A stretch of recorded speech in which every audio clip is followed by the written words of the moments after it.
folks, how you doing? My name is Chris Carr, also known as Natural Body Man, and our presentation today is on the three different as you see on the website. We describe them as full power, enduring power, and slow power. Now, full power means just what it sounds like. It is maximum power. We can only use this energy system in our body for 5 to 10 seconds when it's full in effect. When the majority, all these systems will always take place in our body at different percentages. Okay? So let me give you a little example. Say we're doing a full power exercise. That would be something like a really high jump, okay? Or it would be this. Say you grab 60 pounds. That's tough. I could probably only do 1 or 2. As we notice, the duration is around 5 to 10 seconds. It would be the same thing as running a 40-yard sprint dash in your fastest time, doing a 1 RM bench press, or maybe throwing like this one is enduring power. That would be something that you could do, and this energy system would predominantly last for under 3 minutes. Once you go over 3 minutes, you would not be able to handle the activity. So something like boxing, or wrestling, or running around a track, 1 lap. And this would be classified also with type 2 fibers. Type 2 are more fast explosive. Same as the full power, but it's a lesser form of the full power. We usually call them scientifically as type 2A. The one that we just spoke about, full power, that's called type 2B. And that is all out extreme power. This next one where we're boxing, okay? You got your boxing gloves, right? And you're punching. You got 3-minute rounds, wrestling 2-minute rounds.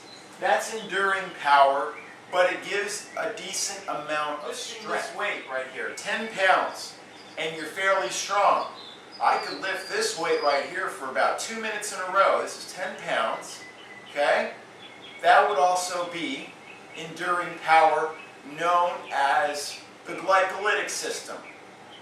Both these systems use sugars predominantly, so we need a higher form of energy to do this exercise. Now, for the slow power energy system, we're looking at something that uses fat predominantly as its fat, and you can do it for like 16 minutes in a row.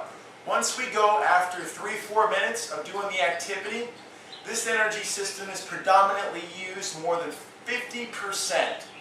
And usually, it means the same thing as aerobic activity. And aerobic could be basically walking, where you could maintain a walk at the same intensity for about 4 minutes in a row, doing the same movement, using the same prime muscles in the same motion. Okay, so we're walking, right? And this can help improve, it utilizes burning fat. So we discussed this already. Now, some different variables that we would like to take a look at.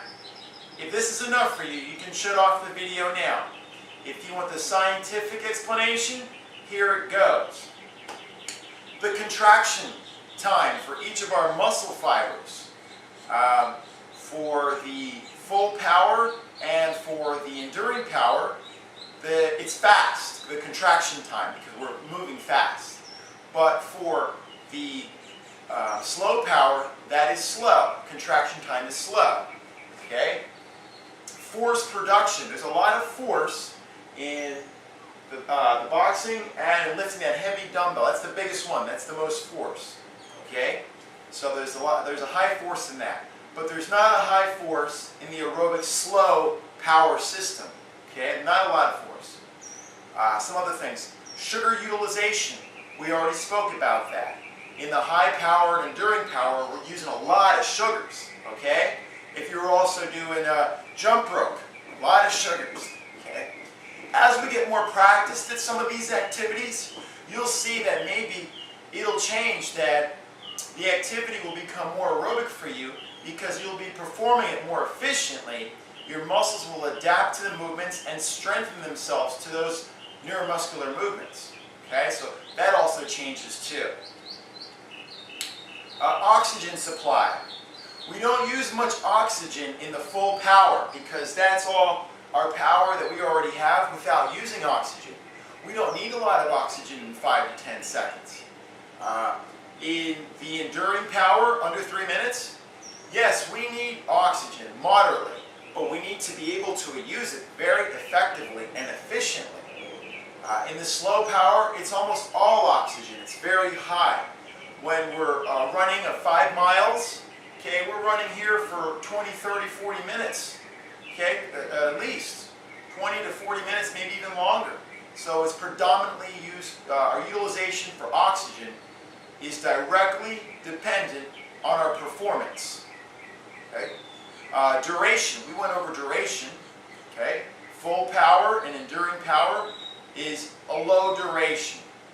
Full power less than 5 to 10 seconds, enduring power less than 3 minutes.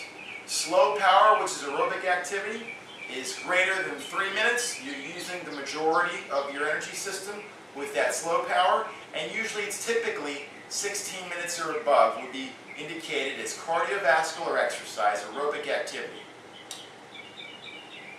Okay, ATP, that's the energy, ACE activity. So that's basically the ATP activity, again, is just a form of energy. So this full power is tons of energy, enduring power is a lot of energy. It's like 80 to 90% of the energy is full power, and slow power is around like 60%, less than 75%, 70%. So, I hope this video has given you some education. As we can also see with different activities that we do, for example, basketball, that would be another enduring power because you're changing directions. Whenever you change directions and use agility, then that again, you're doing different movements that require some power, quickness, and reaction ability. Not the same as slow power.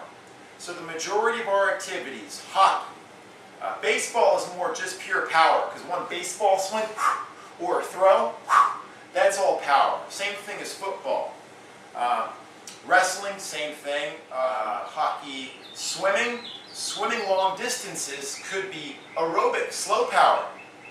But for another person who's in shape but does not swim regularly, that may be full power because they're not used to the technique and their body isn't adapted. Also, muscle is less buoyant than fat, so it will sink. So we'll have to, work out harder in order. We'll have to swim stroke much more in order for the muscle not to sink. Suppose it. Well, I thank you very much for attending our presentation on the 3 different energy systems